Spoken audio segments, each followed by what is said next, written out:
Hello, hello. Can you hear us online? No. No. I could hear something through here, so it seems okay. Let's see if they say something. Yes. Because this is. Oh, Yeah. yeah, you can hear it? Yeah. Okay, There's quite a bit of delay if you listen through this. okay. So it seems that everything works. Yeah.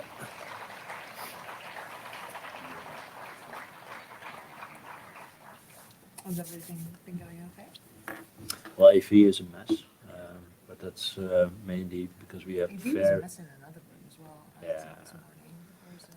The problem was that we couldn't get access to the room earlier than today.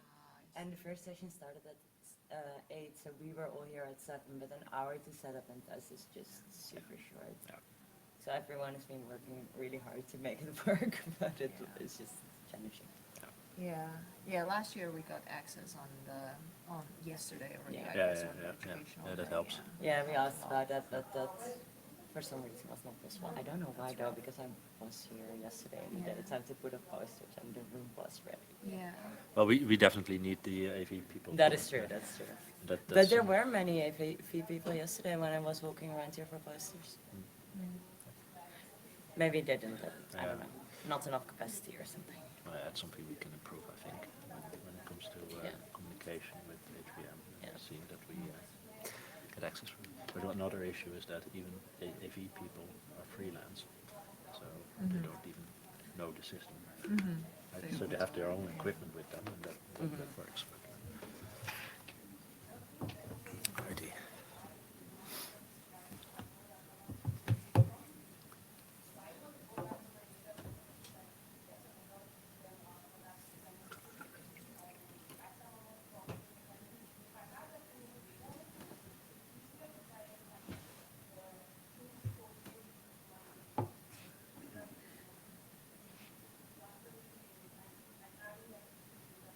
Can actually hear the other session. Okay, so this was the volume Yeah, of yeah, the presentation we had. Oh, so really? Yeah, it was just No, he not fixed doable. that. Yeah. But usually it's a problem of remote participants, right? Yeah, I will ask the person who's going to do the sponsor talk for MedWorks whether they at least can use their in-ears Yeah, instead of for the sure. Yeah. microphone from their laptop. I'll make a note that I should do that.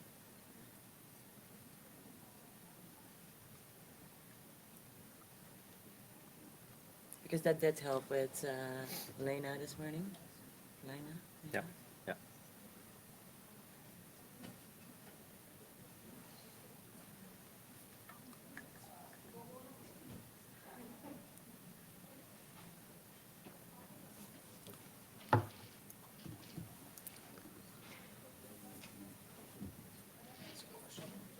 It's also a 4:45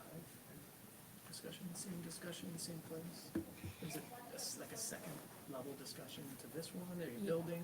Oh, yes. It's an informal discussion, so the session now, we have prepared some questions for the panelists and we will also try to take some input from the audience, but in the second session, it's a fully informal discussion. So we do ask the panelists if they want to stay for it, but the idea is that people just have an informal chat to go further into the topic. Less listening to us. Yeah.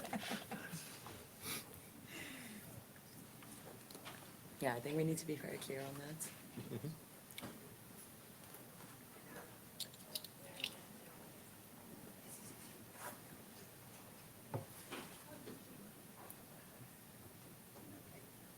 It might be good to say that when you start the intros, that. This is a panel discussion. Yeah, Not a table. but that we will have another discussion, yeah. Yeah, It's good because to it's have the people same back. audience. Yeah, Mostly, probably. hopefully, yeah. Tonya is very punctual. Hopefully. Hopefully. You don't know that. Otherwise, we'll just ask Steve on stage, right? Yeah. Yeah.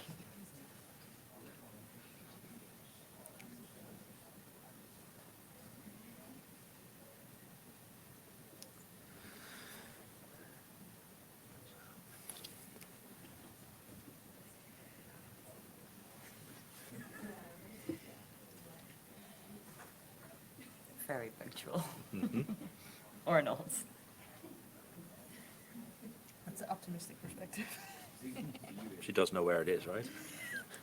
I was actually in the wrong room initially, Oh, because I love panel. it's, Yeah? for this, I was in the room A or something, so mostly my fault, but I just hadn't played it properly. I'm sure that will not, hopefully that won't happen to her. She'll realize soon enough. But she's here. I believe, yes, I believe so. She responded to an email, right? Yes. Yeah. Yeah, you all got the same information and the two of you made it.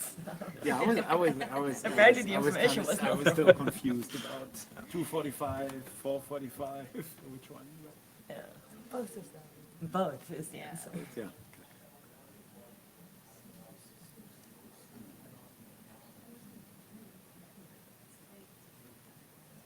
I read your blog, thanks for sharing that. Yeah. Yeah. Hadn't seen that yet, so. Well, that was written just before, and before Michael Eisen, the director in chief, kind of. I mean, there was a lot of activity on Twitter, not all positive. Right. But I think I think it has to do with the communication of the approach. So, Yeah. Tonya did send yesterday, see you all tomorrow, so. Yep. Well, she has one more minute. She can squeeze on two stages. We can Yeah. get started and she can still, it's an Yes. informal session, right? I know. But she can still scooch on with that. I was just checking my email to be sure, but no need.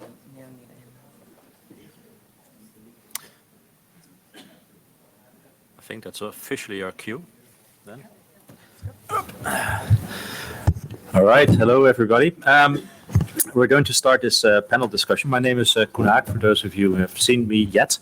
We're going to talk about open publishing, which is an increasingly turbulent topic nowadays. And we have some very nice guests with us, expecting one more guest, Tonya White, who will be here shortly, we hope.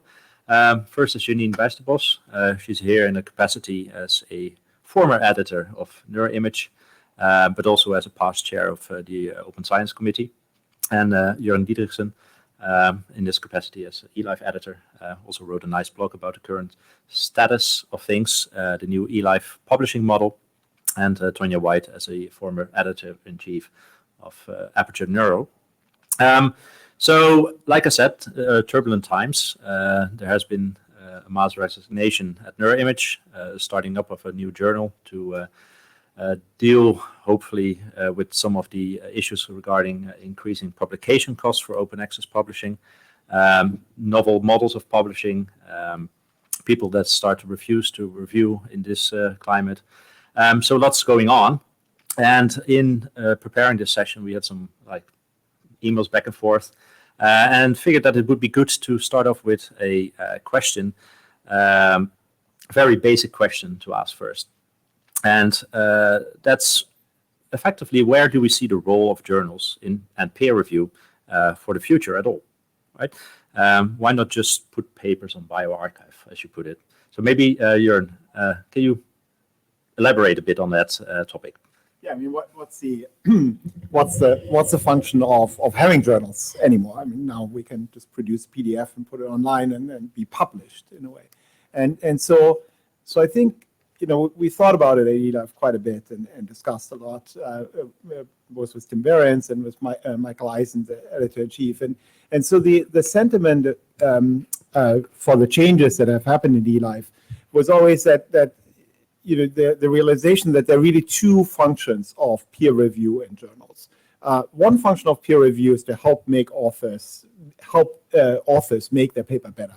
I mean, I know that this kind of goal sometimes disappears in trying to get published and wrangling with reviewer two, the annoying reviewer two, but it does. I mean, in my personal experience, it's still, you know, getting 3 people in the community at least to read your paper really in depth. And remember, those are probably the 3 people that will read your paper the most deeply and most accurately from all the readers that you're going to have afterwards, is highly valuable and can help make papers better. So we want to preserve that. So I'm very much a believer of peer review still. The other function, of course, is to signal to the outside, to the reader, that this has hand and foot and is solid, right? And that's especially important for people that are not fully absolutely in the field. Like obviously, I don't need to know that a paper is published in Nature or like that it has been accepted to make my mind up about papers that I know a lot about and that I've read in detail. But if I don't have the time or the expertise to read it, it's good to have some quality stamp. So it's kind of a signaling to the readership that yes, this is solid. And what happened is, of course, in our community is that the name of the journal being accepted in Nature, Nature Neuroscience, Science, and so on, that's a quality stamp. So the name of the journal is basically a token that can be slapped on a paper, and that can make careers, as we know.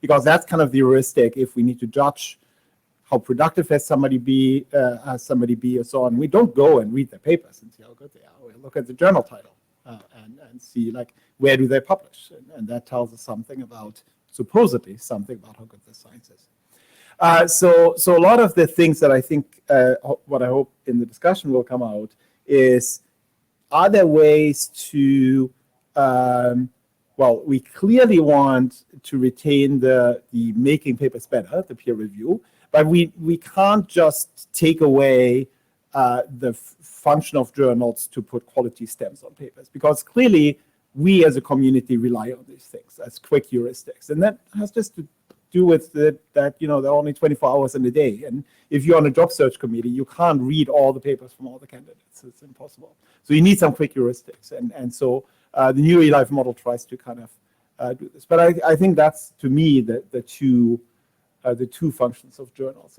and peer review. Yeah. So Janine actually came up with a third possible function of journals. So maybe, Janine, can you elaborate a bit on that? I was thinking mostly from the perspective of curation and publicizing. I mean, you're taking the perspective correctly, so I completely agree with what you're saying from the perspective of decision makers, whether it's funders or tenure committees or job committees.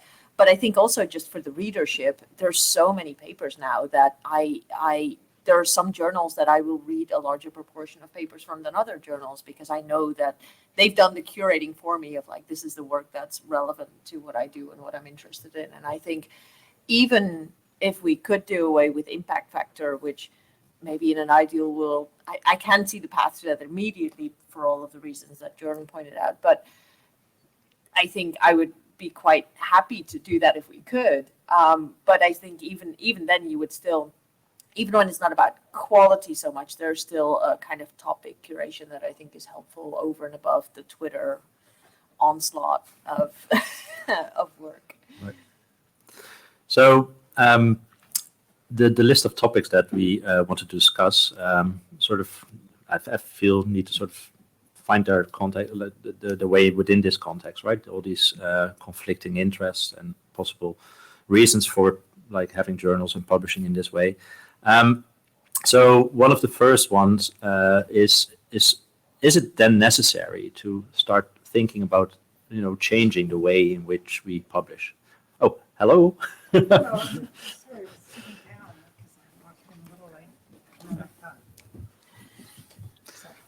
So thank you for also joining us. Tanya is also here. So we basically just discussed a few things, starting with the question, okay, what role do we see the journals and peer review have in the future? And maybe you can also give a brief introduction of yourself and your previous experience in this context. Hello, I'm Tanya White. I moved a year ago from Erasmus University in the Netherlands to the intramural program of the National Institutes of Mental Health. And I was the first editor-in-chief of Aperture Neuro, and stepped down recently in a number of reasons. But I'm, just to let you know, the model of Aperture Neuro is a great model. It's having us as a research community kind of be involved in the process from beginning to the review, to the curation, to the publication. And since that we are doing a lot of the work, and essentially for free. Just a brief story. So when I was at the University of Minnesota, I was going to a writers group, and this was fiction and poetry, and it was a group of my friends who were had MFAs, Masters of Fine Arts, and so they were asking me about the scientific model of how publication works, and I said, so I write a paper and I submit it, and they said, well, are you paid for writing the papers? I said, no. And they said, and it goes through a review process. Are people paid for that? No. And so they were kind of scratching their heads about this model that's so much different than publications in the other world. So taking control to some extent of the whole process, I think could be beneficial for science. Yeah. So Aperture obviously was an example of a new way of thinking about how to publish, right? How to present and disseminate our results. There's now things like preprints, this interactive formatting, new like formats in terms of papers that have been registered. So how can we view all these like thoughts that you just listed in the context of where we should go in terms of types of publication? Should we broaden? Should we like find different ways? Should we all adopt eLife's new model? So I'll start. I think we're in a place where we're experimenting with a lot of different things, and eLife is experimenting in one way. I just came from the imaging neuroscience meeting, and we were talking about things to change and things to adopt and apertures. So I think we don't know the answer yet, but we should try lots of different things and see what works well and what doesn't, and learn from that. And I think eLife in particular I've been impressed with how you've kind of tried one thing and then been willing to drop it and then try something else. And like, I think that's the way to innovate publishing. And yeah, I hope we can do more of that. I think you make an interesting point in the sense that, some would say never waste a good crisis. But I was wondering, you Jörn mentioned the issue of tenure selection committees, students making careers, all dependent on the current system. That's one reason for eLife to adopt its new system, right? Is that going to be problematic that we're currently in that crisis, so to say? Maybe crisis a bit overly dramatic, but yeah, I mean, I think it's a kind of a typical game theoretical situation, right? I mean, do you want to submit to these to an open publishing journal that accepts all the papers, knowing that maybe the community is not going to, look at it the same way? It's certainly not going to read the paper, and the motivation to submit to Nature Neuroscience is still very high, because it makes careers. As long as that's kind of the idea that we had with the evaluation. It's that.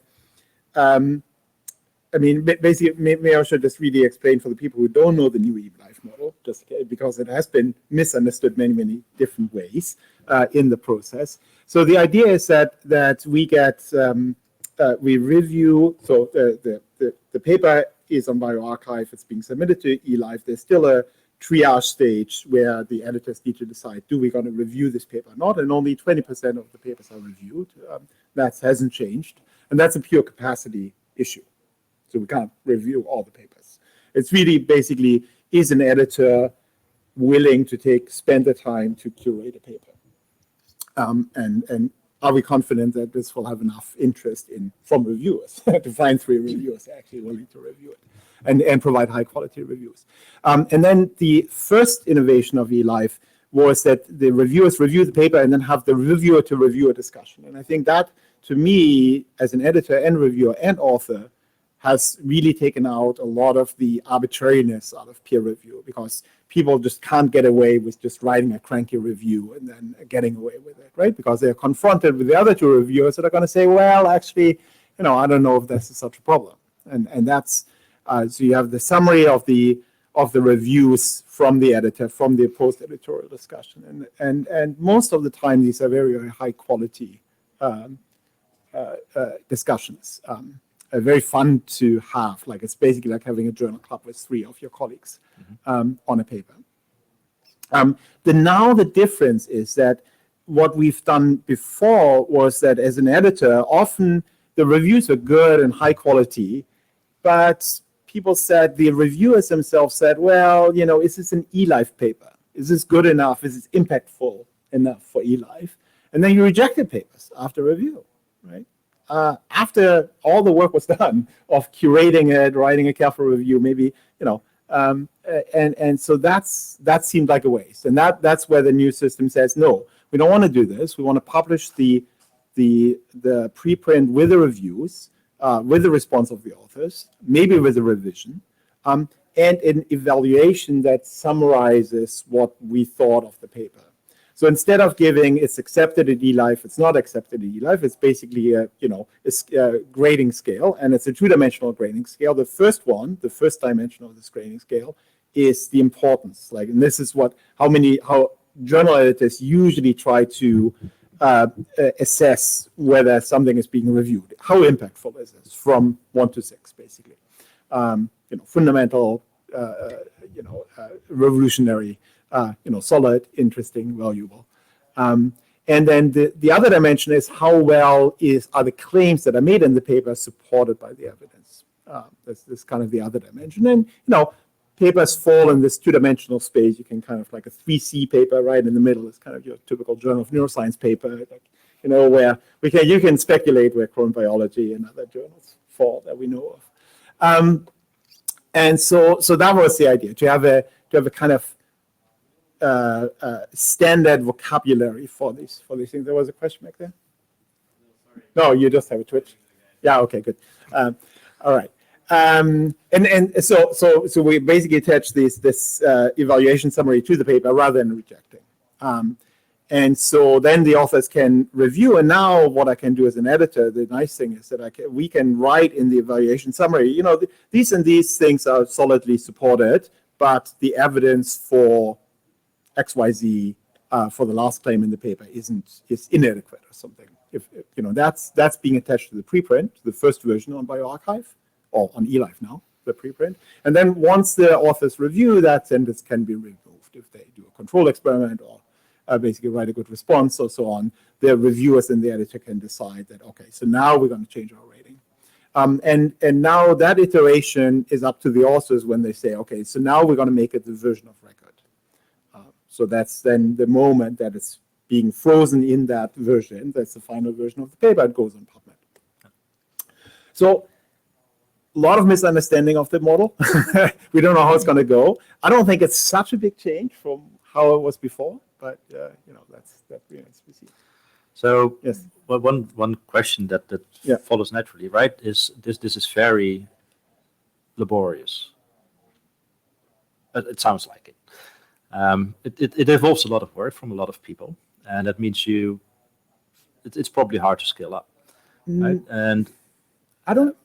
So I would like to push back on this. So the where it saves work as a total working hours of the community, authors, reviewers, editors, everybody included, is that we don't reject papers anymore. Right. Sure. So otherwise, one more editor, 3 more reviewers, and the authors would have to reformat the paper, submit it somewhere else, go through the whole process again and again. Yeah. So that's being cut off. It is the normal review process. You get the reviews. There is post-review discussion. That's true. That's extra work. And I, as an editor, need to agree. So rather than doing the yes-no decision that I had to do before, now we need to say, is it a 2C paper or a 3C paper? Right. So for you as an editor, is that more work? Not substantially. I mean, not Okay. you know, if you, I mean, it ensures the post-review discussion really ensures that both reviewer and editor take that process serious, right? I mean, they're quality control, and that is work because reviewers also put more effort into the review when they know it's a public review. That's true. I think Tonya wants Yeah. to chip in. Yeah. Yeah. Yeah, I do have some questions and how to address certain issues. So one would be when people are referencing papers, generally they reference papers that have gone to some level of peer review.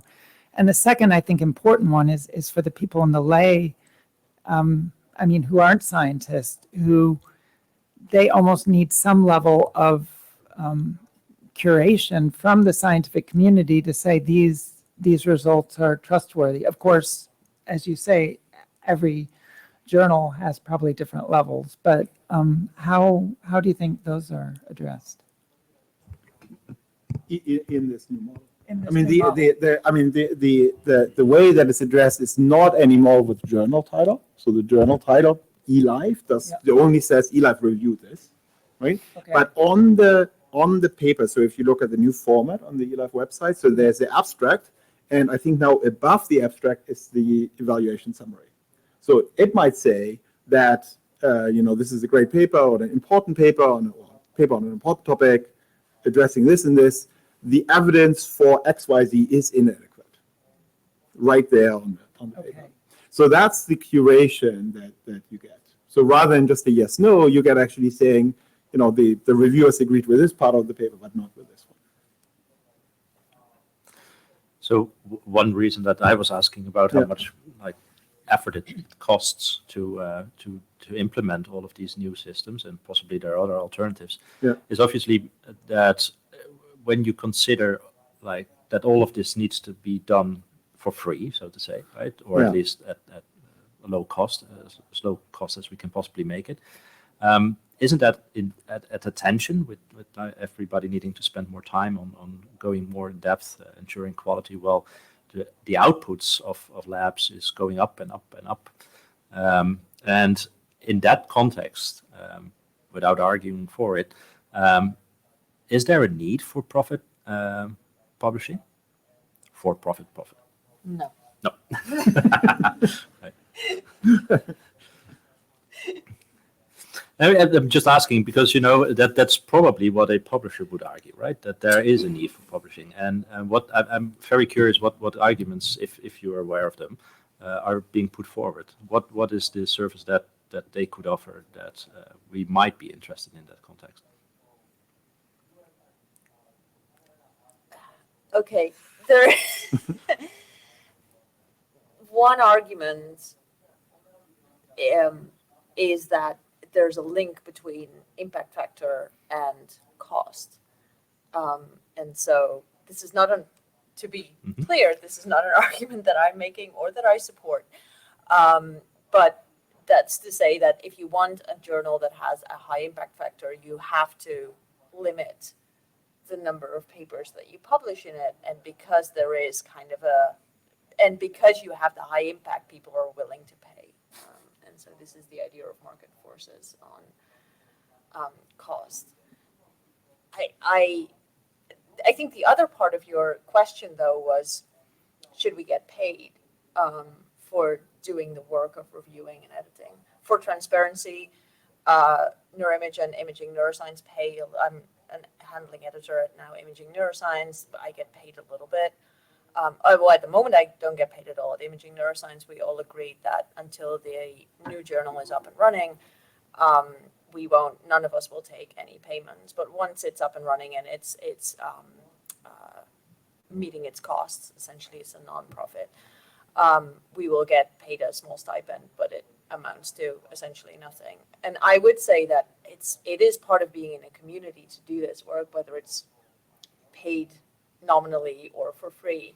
If I submit my papers, if I expect other people to review my papers, I should review other people's papers. That's just part of being an academic and being in this community. But I don't, and the reason why we still have some APC or author publishing cost at Imaging Neuroscience is because there are real costs, right? The kind of, however bad it is, but the mechanism, the like website where you upload all of your stuff actually costs more than you might think to be able to use that, and there's other costs associated with it. But I don't see I don't see a lot of added value from for-profit publishers. One place where I think the model is very different, and I'm interested in what other people think, is maybe the nature journals, because they have full-time editors, which I think in some cases can add a lot of value. It's also very expensive to publish there, so I don't know where I fall on that, but I think that's an interesting discussion to be had, whether there is more of an added service there, but I think for a lot of other journals, there isn't, in my opinion. Invite others. Any other thoughts? The only other thing I can think of is for a journal, you want to make sure that it's a permanent, that it will be there in the long term. And I guess, yeah, so you have to have a supporting structure that ensures that. Mm-hmm. Yep. Yep. So it's an interesting point that you made about like these professional editors, right? And it makes me think of like aligned fields or associated fields with the ones that we have here, where generally speaking, like the journals originated from the community already, right? So like Journal of Neuroscience would be Society for Neuroscience, those kind of thing. Yet, maybe I've got this completely wrong, but yet they have also seemed to converge to making profit in some cases. Is the drive for profit and the ease with which we can make profit, or publishers can make profit from the current way in which we publish, so attractive, so preferred, so to say, that we're ending up in those kind of situations? I'm not sure. I mean, to be clear, I think we need publishers. Mm-hmm. I think we need not for publishers, but publishers do offer services that are necessary. To me, it has been more accidental that many of them so far have been for-profit publishers. I think we've just, as a community, started to realize that maybe this shouldn't be the case. And I want to actually extend a huge amount of gratitude to Steve Smith, the editor-in-chief, former editor-in-chief at Neuromage, and now the editor-in-chief at Imaging Neuroscience, for realizing that this was where the community was heading, and for his amazing leadership in terms of it starting with discussions and interactions with Elsevier all the way to where we are now, and putting a huge amount of effort into starting a new journal. But yeah, I think as a community, I hope that more of the community will follow. I think it's just like an evolution, to go back to the name of this session. Yeah, could be the start of something where Hopefully. we see more of these. But yeah, so just to add to this, yeah, I mean, we've seen many kind of open or community-based journals kind of falter and fail, right? Just because it's not, people have good ideas and good intentions, but then work and time gets in the way. So there is something to be said to have people and pay people for being responsible for maintaining a journal and making sure that the editors are responding, the reviewers are responding, and the authors get the services, or can use the journal as it's intended. So that's really essential. Otherwise, this won't work. So I guess then that a important thing to consider also is what factors might sit in the way of this. I might imagine that there's cultural differences, for example, in the amount of time you can spend on these things. That there's cultural differences in the amount of time that editors spend in the free time, for example. Is every university equally willing to have somebody spend time on this depending on what journal or what model you support, more or less time? Is there an issue there? Are there factors then, or other factors that I'm not considering here that might influence this? I mean, to my knowledge, and I'd be interested, I think being an editor at a journal is considered a good thing for tenure and job decisions pretty much everywhere. So I'm not aware where there's huge differences in that area. So can I ask you perhaps a bit of like personal question? Is it like, is it calculated with, for example, your teaching in the same way as your teaching obligations, or the amount of research time that you have? Is the, what time does it eat away? How much time does it take? Yeah. Or how well is it valued by the people who are judging me? What's the question? Yeah, well, I mean, so for somebody who's teaching at the university, right, you'll have a certain teaching obligation, or at least most places have, right? And they say, okay, well, you can do 50-50 or 80-20 or whatever. Is this something that for you is? I see. Do I get protected time paid for by my department to do this? Right. No. Right. Not at all. No. Well, once you're tenured.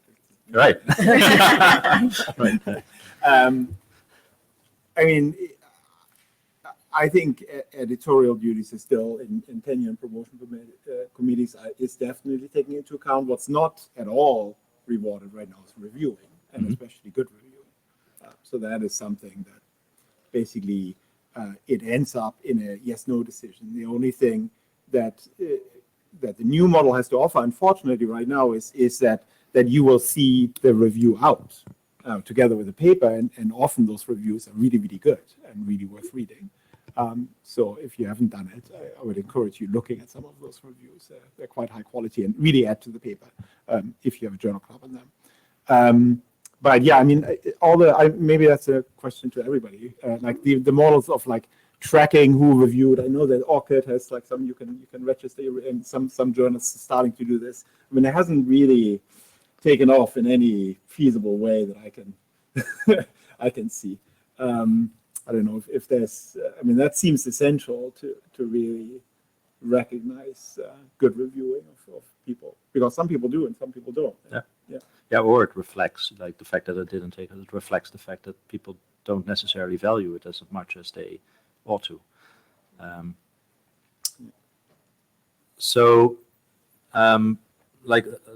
One thing that you mentioned is that peer review is something that's less recognized, but I guess it's also typically a question of whether people might need training to do it well, right? And that's you don't see everywhere at all, I think. Is that also something that's in the way of like moving forward in this direction, or is that just generally something that's something we could think of as a way of improving? One of the things that I've seen more and more that I didn't see 10 years ago is the option to write down the name of the person who might have worked with a review, because I think one of the best ways for people to learn reviews is doing it with a senior person. So within your lab, you say, I got this paper, let's review it together, is a great way. But the credit, I mean, it'd be nice if there were a way for people to get some type of credit. Yeah, I think we should do way more on training. I think there's a lot of do's and don'ts for reviewers that are unwritten and that people don't necessarily know about, and that really make a difference. And so I think as lab chairs in particular, we should do more of like when we get invited to do a review, to actually get someone in our group to ask them, do they want to do it with us, and kind of slowly hand that over to people doing reviews by themselves. I think we can do much more on that to get higher quality reviews. Because I agree with what you started off saying early on, is that there is, if peer review, when it works as it is intended, it is a good system that makes our research stronger. And so we should try harder to make it work as intended. I mean, one problem that I see both when I write reviews or when I'm editor is that the problem of strategic reviewing, right? I mean, so basically the reviewers, if there is a yes/no decision, accept, reject decision, then a lot of the review is not focused on improving the paper, pointing out flaws or strengths of the paper, but to kind of rank the paper in a way that, and everything is overshadowed. Like if I think, this shouldn't be a Nature Neuroscience paper, then often the review turns out to be just negative generally. But only just like if it had been submitted to Journal of Neuroscience, the review might have been much more positive or constructive. And so taking that strategic element out of the review process, I think, can be hugely beneficial. And on top of that, that is not the decision of a reviewer, right? Whether it's good enough or not, or whether it's in or out of the scope, that's the editor's job. That's not, you can have your opinion, as a reviewer, but I don't think you can say this isn't up to, I don't think that is the job. Reviewers try to guide, write the review in a certain way. Yes. But that's exactly the sort of thing that with more training, we can teach people what the difference is between the role of the editors and the role of the reviewers. And just a comment to follow up. I think one thing that's maybe even worse is to write a really great review, but then write in the comments to the editor-in-chief, terrible. And then you're. Yeah, that's the worst. Yeah. Yeah, I mean, many journals have gotten rid of the confidential comments to the editor. Yeah. So I just briefly wanted to go back to another thing that's related to the question of, okay, well, what does it cost? Is it and that's considering that other things are changing too, right? I mean, it's not just that we submit some text anymore with a story of how we did the research and what came out and how important it is, but also things that Aperture was trying to give a place in this world, the data and the accompanying analytical code and whatnot, right? Is that something that needs to be reviewed? Is that something that will put an increased burden on the reviewing? So is that still something that we can do in a non-profit setting in the current climate? And if not, what would we need to change? So, there's one thing regarding cost I wanted to come back for Aperture Neuro. It would be nice, it would be great for any journal. One way to deal with it is to be open and transparent. If you're a nonprofit, just publish the financial record, and then people can look and say, oh, this is how it's going. They might not agree with it, but at least it's transparent. That would be one way for that. Regarding the other objects, so Aperture Neuro has a number of different objects, and some of the ones, we were really when you were writing the instructions for authors, how do they submit? The code was moving forward. We had, Renzo Huber, when I was there, he had a nice way of doing code, and then come to the review. It's best if, actually the best thing is if the review were to occur by actually running the code, and even as a group, if there's 3 reviewers, they could work together in like a mini hackathon to actually work together to run the code. And engineers and coders, they do great working together. Just get some coffee and they're off. The educational objects were more of a challenge, because take the OHBM educational sessions. Those would be fabulous to turn into publications. Mm-hmm. One of the things that I was really wondering is how do we do that? If you publish it in its entirety, you might have copyright issues. If they're showing works, data that's already been copyrighted, then you're publishing something that's already copyrighted. And so actually, and the point of an educational session, we thought the best thing would be to take it, extract different elements from this educational session. So actually, this would take a fair amount of work. Write a section about what you're trying to accomplish, show the video describing that event, and moving on to the next thing. And then you have objectives at the beginning, and at the end, the best educational sessions would be at the end, they really have a good handle on what the objectives were for that educational object. So that's still something in progress, I would say. And Peter and Millar are going to be taking over that element. So I just popped in my head as a question. So that's actually a really interesting question that you're saying, okay, we've got this educational material and we want to publish it. Yeah. The first question is, what does it mean to publish it in that sense? Is that to give it a DOI and give it a permit, or does it mean to give it a marker of approval, or what does it mean? And why is it important? Because that we could just, apart from all the copyright issues, maybe just we can share it. Well, we already have it on demand, right? Right. So it could be watched. So publishing means that it goes through a process in which it's vetted, it's peer reviewed, making sure it's accurate. And yeah, it'd be like a review article, except it's not a review article. It's also has video content. And then the individuals who, because there's a lot of work that goes into these educational courses, they then get credit for the work that they put into it, which goes into their peer-reviewed CV paper list. So you're right from the sense that we don't really have to do that. It's there, it's available, people can learn. It's something to give credit for where credit is actually due. Yeah, that seems to be a very big theme throughout this, of course, that it's about getting credit. I'm just going to, sorry.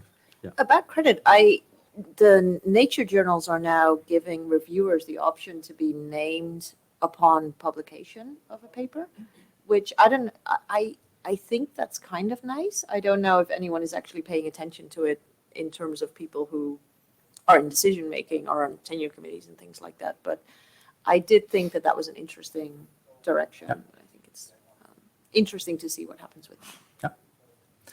Yeah. I totally forgot to say this, but there's also some questions from the online people, and if you have questions too, you feel free to ask. After the session, we will also have a tabletop discussion where we can more informally discuss with the panelists who will just sit and mingle. But I see that there's a raised hand for a question, possibly. Yeah, so this is fantastic. I think there needs to be, it's a discussion that goes on in all of our labs about publishing, in particular grad students. I tried to swear off Elsevier 10 years ago, and some of my grads I wasn't going to review for Elsevier, I wasn't going to, but it's really hard not to do that. Openness, transparency is the most important movement forward.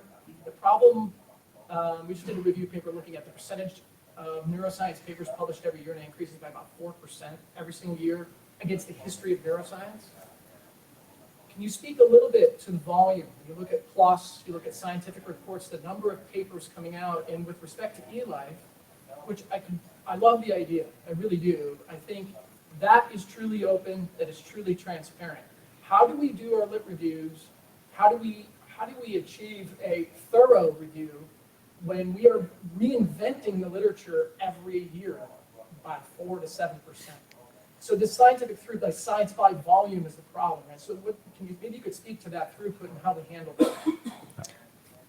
I will just repeat the question very briefly for the interest of the people. Yeah. No, it was certainly a question. It's just that the people who are joining online can't hear the audience. So I think that, and I don't know if people in the back heard either. I think briefly the question was, the number of papers that are getting published is increasing, and how do we keep track of that? How do we make sure that we are thorough in our literature reviews when there's so many more papers coming out? Yeah, and I think as much as we support that this group clearly does, and probably everybody in the audience, openness, transparency are fundamental, but I do believe that contributes to scientific throughput. There's going to be more papers. Okay, so you're saying transparency leads to more papers. Perhaps. Well, no, Why? openness. Openness, I see. Includes Yeah. transparency, but if you take the eLife model, Mhm.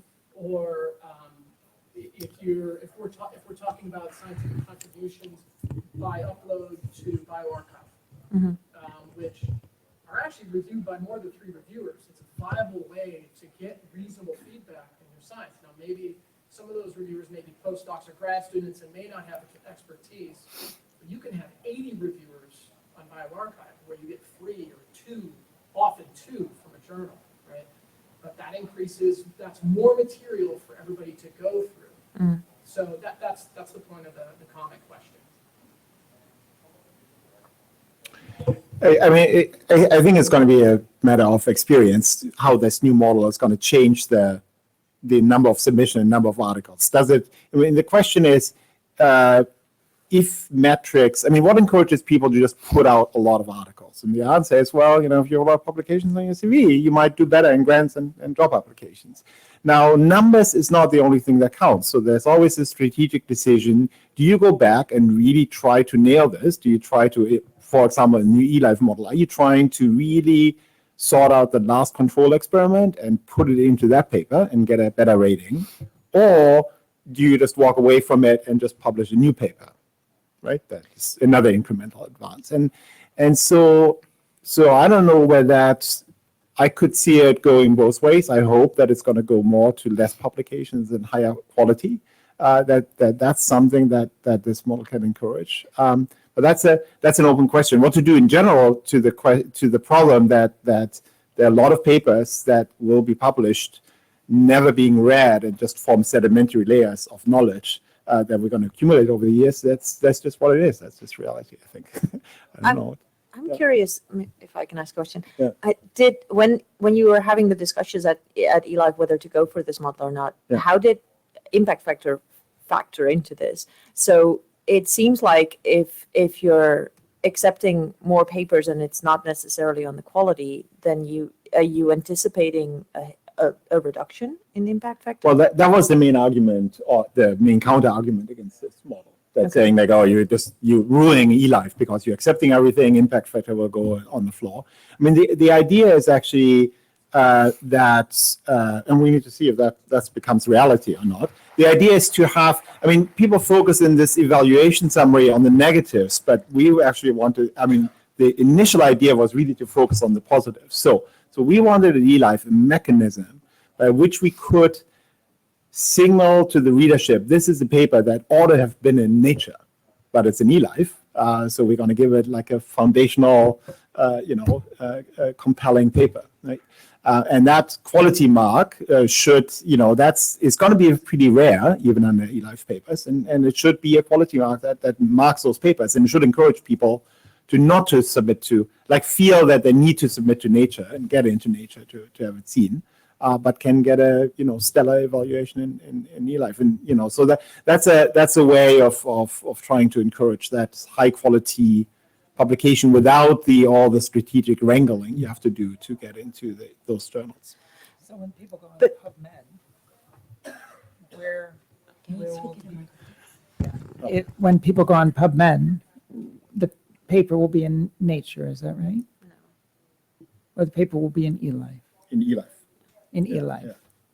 But it will have on the title page, it's going to have that evaluation summary. So the idea is that if you have a publication list, you can basically have the paper citation and then the evaluation summary below it. I think one challenge with all of this, though, is how quickly are the incentive systems going to catch up? Yeah. Because our funders going to look at that, our tenure committee is going to look at that. I guess let's wait and see. I think this touches on one of the questions that was asked online. The question here is, in the case of the new eLife model, when someone looks at a reference list, how would they know, just by looking at the reference list, whether this paper has a good grade without having to go through the reviewers' comments? Yeah. So the evaluation summary that is on the title page of the paper is 3 sentences. So ideally, you would read those 3 sentences, right? And the 3 sentences even have these keywords in there that says valuable and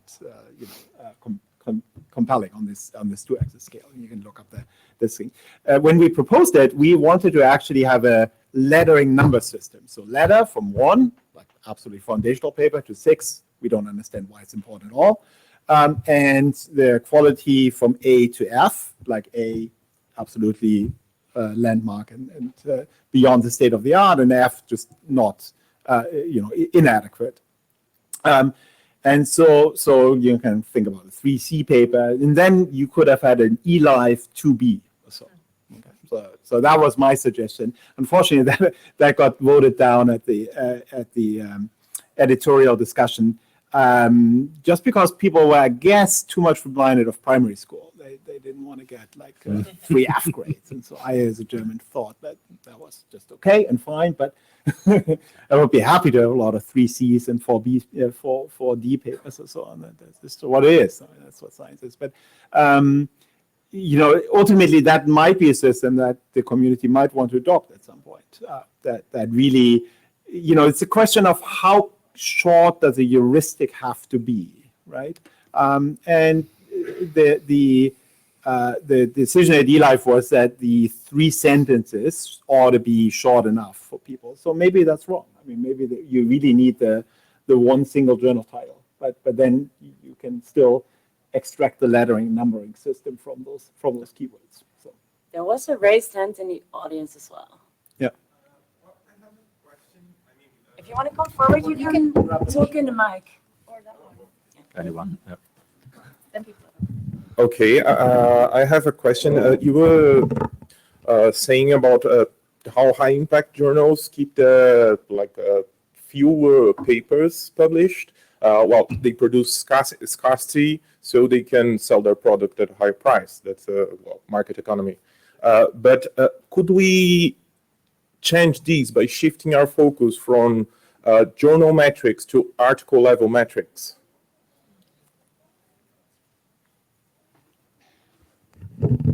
Yeah, I mean that's the idea, right? To have the peer review as a first article level metric. I mean the idea, the hope is, I think you might think about the evaluation system what you want. I think like publishing the peer reviews with a paper, I think is really really important, and really not doing it I think is a crime, because there's so much work going into them, and they should see the light of day. Yeah, I mean that's the question is, the unease with this model is that now people say, well, now it depends on the judgment of these 3 guys or people.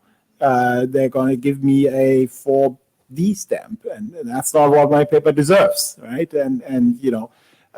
So that's the argument. You can't once you submit to eLife, that's going to be it's going to be published, and it's going to be on there on the title page of your paper. And so you might not agree with that, and so that's where people think like, yeah, they don't want that. They want actually the anonymity of being published just in a journal and having this yes/no stamp.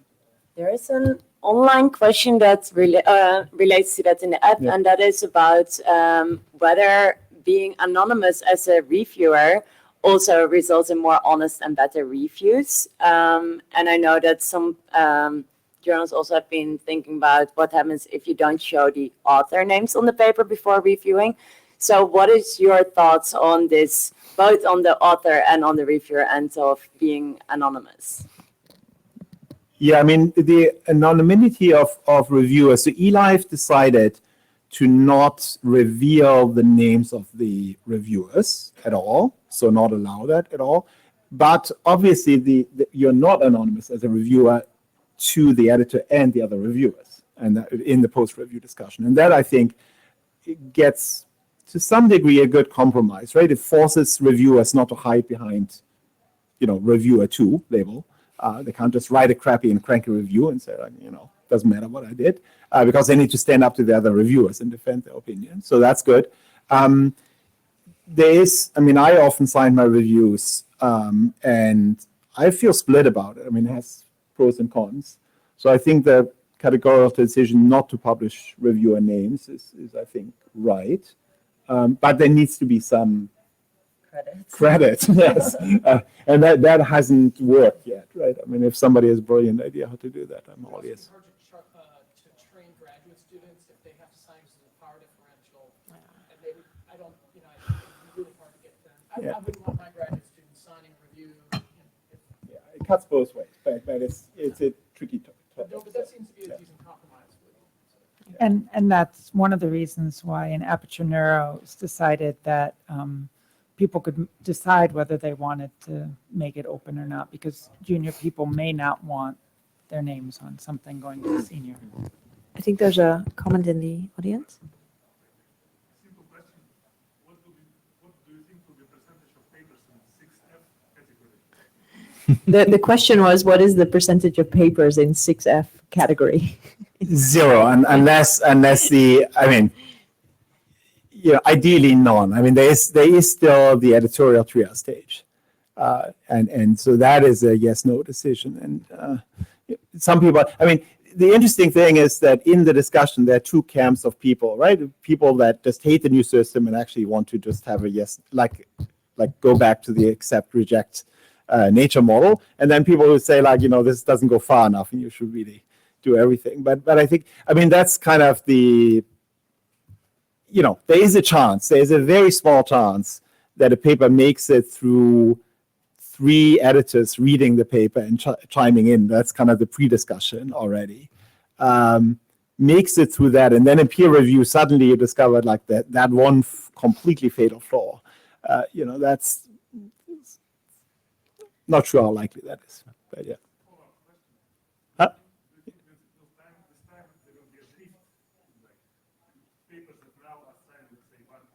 Oh, grade inflation. Yes, could be. Ideally, we'll monitor the numbers and make sure that we control for grade inflation. Yes. Yeah. Would you comment on journals policy related to ChatGPT?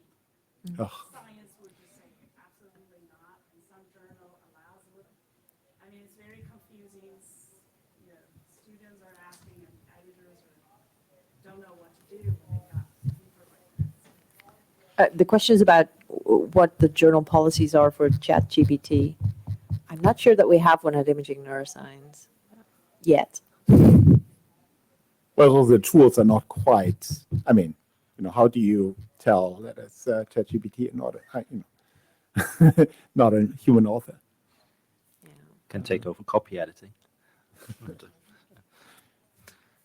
There's a question in the back. Yeah. I'm glad you're all relatively positive about peer review, but we obviously know over the last few years, if you just put peer review into Google, it'll autocomplete to broken, flawed, or bad. Yes. And as you even brought up, even lately, there've been a lot of memes about reviewer 2. You brought that up too, reviewer 2. But what I haven't noticed before, and I've started noticing in the last couple of years, certainly since May of 2020, is that peer review. This is not my position, but peer review is useless and ahistorical. Again, I'm not saying this. I've just noticed that opinions start to bubble under the peer review is broken thing. That not only is it broken, it is just not useful. What do you guys think about peer review being useless? So the question is, many people say peer review is broken. Maybe people are even starting to say peer review is useless. I personally don't think it is. I've seen, I would say my own papers have improved a lot through the generous input from reviewers. I would say I've seen papers that I've reviewed and handled as an editor improve. So I think there's value in it, and I think it's more about doing a better job at reviewing and being more consistent and having less of a political agenda as reviewers. So, And the other point, not only is it useless, it's ahistorical. This is a post-war artifice invention that has nothing to do with the longer term of how ideas are expressed or are disseminated. So a it's, lot of the fundamental papers that we base what we're doing on, in fact, we're not peer reviewed. Yeah, I mean, it comes back to the beginning of the discussion where I tried to lay out what the functions of peer review are. And I know there are opinions that people say, well, why don't you just put everything on bioRxiv? And the answer is very simply, that peer review, like where people feel negatively about peer review is like sometimes the system is laid out in a way that we get strategic peer review, which is not helpful. And the other thing is that ultimately, what do you expect? I mean, this is also like as an author, what do you expect from your reader? Like I have this with students always. Like they think like he completely misunderstood my paper. And the point is, well, I mean, you spent half a year writing this paper. The reviewer has actually invested a whole afternoon of his life to read it. Okay, then the afternoon is not enough to understand all the intricacies and all the pathways that you took over this half years to get it. So the key thing, the mantra I think to understand is that the reviewers are probably going to be these three people in the world that's going to read that paper most thoroughly, and their misunderstanding is, to us as authors, should be kind of the signal. I mean, like if I get negative reviews, that they misunderstand this and this and this, I'm like, okay, well, he misunderstood this. That can help me make it clearer. That I think is like from an author point of view, we kind of need to correct our expectation, right? We don't have suddenly an expert in there. Ideally, that sometimes happens, but that's rare luck, right? Yeah. I just want it to be read. Yeah. Who reads it? Yeah. And how actively they read it. I just want it to be read. I think By we, at least one person. yeah, Please. there's a comment there.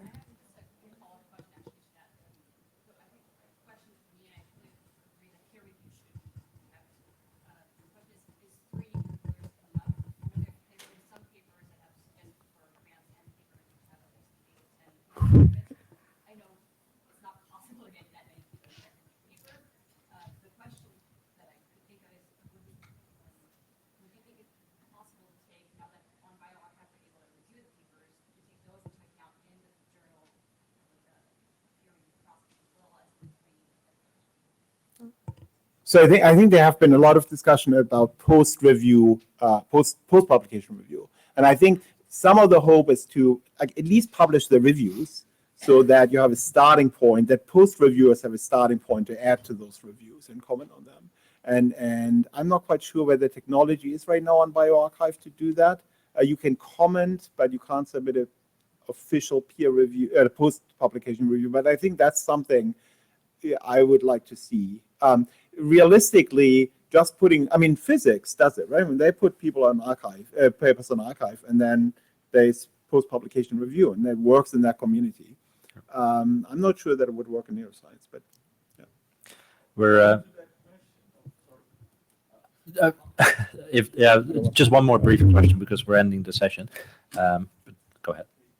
So how should we choose the reviewers as well? As scientists, we always want to have like unbiased samples. Shouldn't we use some sort of sampling strategy to get the reviewers or randomized reviewers so we would get an unbiased view of the paper? Have you edited stuff? Have you tried to find reviewers? I can tell you realistically, it's every set of reviewers is a convenience sample. Yeah, it's a convenience sample, and it's highly biased by self-selection. I mean, people say like sometimes I've papers said that. Shouldn't we work towards unbiased review process? I think right now the problem is to get reviewers. Yeah, please say yes when you get asked to review something. Or if you're going to say no, do it very quickly and suggest someone else who might say yes. Because the challenge. Yes, you do. Yeah, the challenge is getting people to. So the 8 review suggestions sounds great. All right. Well, I think there's plenty of stuff we can discuss after this. There will be a tabletop session, I think, starting in an hour. So our guest will be here again, I think, and we can continue this. Thanks so much. Which model is Aperture Neuro have now? So they have software education.